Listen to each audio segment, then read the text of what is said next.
Welcome. I am Reverend Montclair. I am an interfaith minister, and this is Monday Church with Reverend Montclair. Today is Monday, January 8th, 2024. Today, my message is Taking a Leap of Faith, and my opening words are from Jeff Brown. He's an author of many books, and these are his words. It is not about getting to the top of the mountain. It's not about accessing your higher power. It's not about transcendence. It's not about rising above the human condition.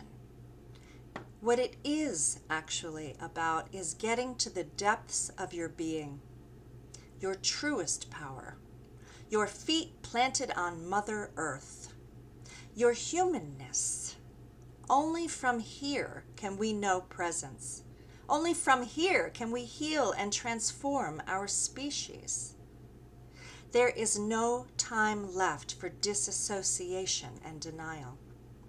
No time left for self-avoidance that masquerades as awakening. If we don't get here soon, we are not going to make it. It is time for the great arrival. Not from the Pleiadians, not from the star people, from the humans, from us, right here, right now. We don't need to rise. We need to deepen. We need to return to our bodies and heal this bloodied species. Taking a leap of faith. It takes courage to leave the brokenness behind, to risk being open-hearted and minded, welcoming and optimistic, to believe that something good, something beautiful will come, and that the good and the beautiful might even come from us. Let's welcome the new year with new vision. In order to take a leap of faith, we must have faith in something. Something that will meet us halfway if we just do our part. If we decide to be all in on whatever direction we choose, or let our hearts choose. Decades ago, I attended a workshop on human potential in the Texas desert. As part of this workshop, we were going skydiving in tandem, meaning we didn't have to learn much other than keeping our mouths shut during the free fall, because we were each to be strapped to a skydiving instructor. The instructor would make sure the parachute released at the right time. We just had to trust. As I recall, we were flown individually with our instructor in a small high-wing Cessna 182 with no door to an elevation of 10,000 feet. Yes, I said no door. This fact did not scare me.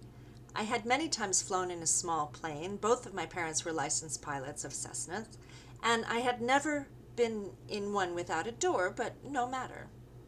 I had never jumped out of one either, but I was determined. I had made the decision to do this. I was all in. I was hooked to my instructor where not a piece of paper could have slipped between us, and a meter was strapped to my chest. I was in front, he behind me. We wore helmets and a white zip-up suit. We looked like astronauts in sneakers. The plan was after free fall for 2,000 feet, we were to release the parachute at 8,000 feet. I could give the signal if I was paying attention to the meter. If. Just before jumping, my instructor asked me over the roar of the engine if I wanted to do a backflip or just jump out laterally. The latter would prolong our free-falling feeling, the first shorten it. Either way, when we jumped, we were to wave at the plane as it flew away. I chose the backflip. I was only going to do this once, and it sounded like fun.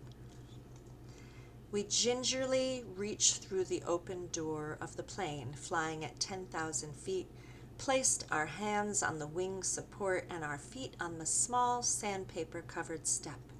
1, 2, 3, jump! We did the backflip, and when we came right side up again, I had the presence of mind to wave, as requested, to the perfectly good airplane I now saw flying away from us. And I thought, what the hell did I just do? And then recognizing this irrevocable action I had just taken, my next thought was, well, if I'm going to die, I may as well enjoy the view. How many times do we begin to take a leap of faith only to allow our fears to change our mind mid-leap? How many times do we intend to take a leap of faith only to stop dead in our tracks and refuse to go any further, potentially hurting ourselves and others? And how many times have we been lucky or wise enough to have one with more knowledge and experience at our side to guide us when we leap? One to make sure we land on our feet running rather than landing on our faces, maybe not dead, but perhaps wishing we were? Yes, my instructor told me to hit the ground running. If we didn't, we may fall and get hurt.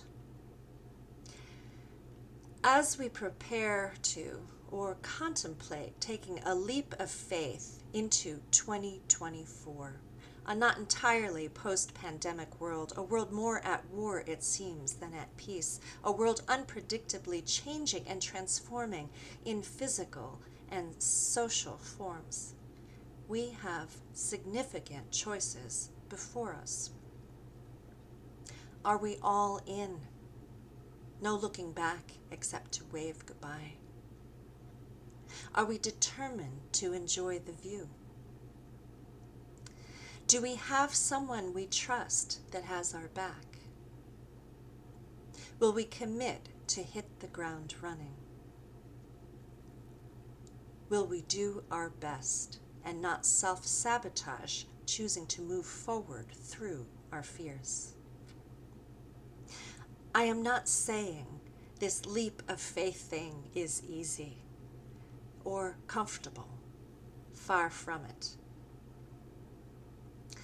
After my instructor released the parachute, the immediate deceleration felt as though we were thrust upwards into the sky. What followed was a nauseating limbo of hot Texas air currents, wafting us up and down and sideways and up and down. I felt motion sickness coming on, and we were not yet close to the ground. Have you ever leapt into something propelled forward by adrenaline or enthusiasm without a moment to think about what you are doing or what you have done until a moment of calm, and then reflecting on it, find it unsettling? It is often in these moments that we bail. Call it quits, get cold feet, run in the opposite direction, back into our comfort zone, away from growth, away from the new, anywhere but the new. Even if the old was painful, at least it was familiar. To achieve this, we may get nauseous, pass out, run away, create a disturbance to justify fleeing, get angry, make accusations, play the victim, give up, dive into addictive behavior, or get really, really ill, or some other self-harm preventing us from growth, from intimacy, from facing our fears. How do you deal with your avoidance? Do you give into it or challenge it? And exactly when, where, and how does it rise up? I guess in that moment of motion sickness, I challenged it. I was not going to get sick while falling from the sky if I could help it. And somehow, I did manage to keep it together. The last thing I wanted to do to the man that saved my life, he pulled the cord to the parachute after all, was to get sick all over him. In retrospect, maybe opting for exiting the airplane in a backflip was not the best choice for this woman who has always had a tendency for motion sickness. But there was no undoing it, no wishing it away. Instead of the mixed up feeling in my belly, I focused on the horizon, which was steady. We eventually landed on our feet amidst a cheering crowd, and we both began to run. How this was even possible, as we were still strapped together, I do not recall. I only recall this. We jumped out of an airplane at 10,000 feet. My instructor released the parachute at 8,000 feet. And we landed on our feet and did not fall because we hit the ground running. As it turns out, focusing on where you intend to go rather than where you find yourself in the process of getting there is key to successful leaps of faith. In this new year, we are going to, or are we going to, bravely put our best foot forward to live our best life with a mind and a heart full of faith that the divine essence, God, Goddess, the universe, the Great Spirit, the angels, our ancestors, our higher self, will be there to support us? Or will we just fearfully dip a toe in, testing the waters, let cynicism take over, and convince ourselves again that we are not enough? That the time is not right? That our moment of opportunity has passed? Are we going to let go of the old baggage, damage, limiting beliefs, or will we bring all that with us while still expecting, hoping for something better? And if so, why? Really? Why? Why would we do that to ourselves, to others, to the world that right now needs all of us to stand up and be our best? I unfortunately know why, because I have done the avoidance thing in my life ad nauseum. Because real change, also known as growth, is scary. It takes work, consistent effort, commitment, and a willingness to let go of that which is comfortable, also known as familiar. Sure, we may complain about our present circumstances, pretending to be a victim, the ultimate comfort zone. But the truth of the matter is we are choosing it, so we don't have to change, grow, be our best. The unacknowledged fear is, what if our best isn't really that great? I say, who cares? There is nothing worse than mediocre effort and lack of clear intention. It is far easier to blame others and circumstances than it is to brave truth and take responsibility for our lives in any context. Sometimes the truths we deny are the inherent gifts we embody. The power we do have, the knowledge and the wisdom we do have, the unacknowledged fact that we do have value, that we do matter. The world needs our voice and presence at the table of co-creation. Our lives and our experiences have significance. We are not who we were told we are. We are so much more. It takes effort to hide our light. No wonder we are tired. It takes effort to obsessively focus on that which matters not at the cost of that which does. And that's the point, isn't it? Because then we don't have to transmute our very identity from our current setting, whether that is better than or less than others, more fortunate or less fortunate than others, more able or less able than others, from confused to embrace a new setting, present, open, alive, clear. As in our best selves, offering the best we have to offer in the present moment in time with an open heart. That's living. That's how we see the world with new eyes, when we look for the love and appreciate.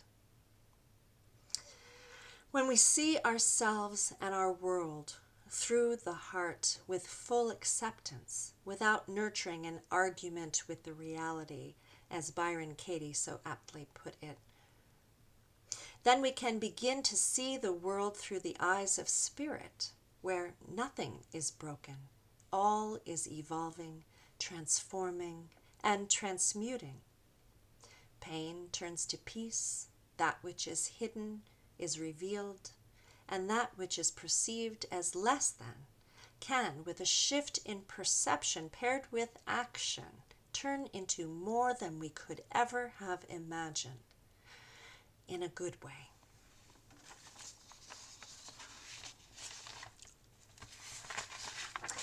Sometimes all it takes to completely shift the trajectory of our lives, thus all lives we touch, is 30 seconds of courage. That's it. 30 seconds. We all have 30 seconds of courage left in us, right here, right now. I am certain of it. By simply taking that first step forward with the faith that the divine essence that inspired you will meet you halfway. Even if we are all halfway to hell in a handbasket, it is still worth taking that step to do our part now. That step we thought we couldn't take. That leap of faith into the unknown and unknowable. It is so much easier to be certain even of our own demise. Isn't it? Because if all is hopeless, why try? That's fear talking. That's avoidance. That's us not being our best. By tuning into our hearts and getting out of our heads, our fears, whatever size leap we choose to take into this new year, we will be met halfway, and the payoff is not just success, but self-respect. Let's welcome the new year by deepening our connection to our hearts, our bodies, our planet, our community, and our very souls. And while we are at it, let's be determined to enjoy the view. Happy New Year, folks. You've earned it. In closing, I read the words of Donna Ashworth. It's called This Rock, from something she calls Wild Hope. I believe it's her book. We exist on a 4.5 billion year old rock floating in an unfathomable expanse of nothingness, you and I. We are magnetically held in place by an invisible force along with 8 billion other people. Every single thing that exists on this rock is without a doubt a work of art so intricately crafted we will never truly discover the scope of wonder within. We are made of the same elements as everything that naturally surrounds us, just shaken up differently, and oh so magnificently. Look at us, my friends. We are breathtaking. Our breath alone is breathtaking. Everything you are doing right now, reading, feeling, understanding, is fascinatingly complex. And yet you spend your days worrying about things that are of no significance at all, big picture. Walk around your world today with wonder in your eyes and really see what you are living. Every aspect of this life is nothing short of astonishing. And this rock we are clinging to with ease is astounding. Eyes open, reach out, breathe, deep, take it all in. This rock, our home, will know each of us for only a heartbeat in its timeline. Leave only love, live with only gratitude, look with only wonder. That's it for today. Perhaps I'll see you again next week. Until then, may you walk in beauty, with beauty before you, with beauty behind you, with beauty above, with beauty below, with beauty all around you. May you walk. Happy New Year. Till then, be at peace.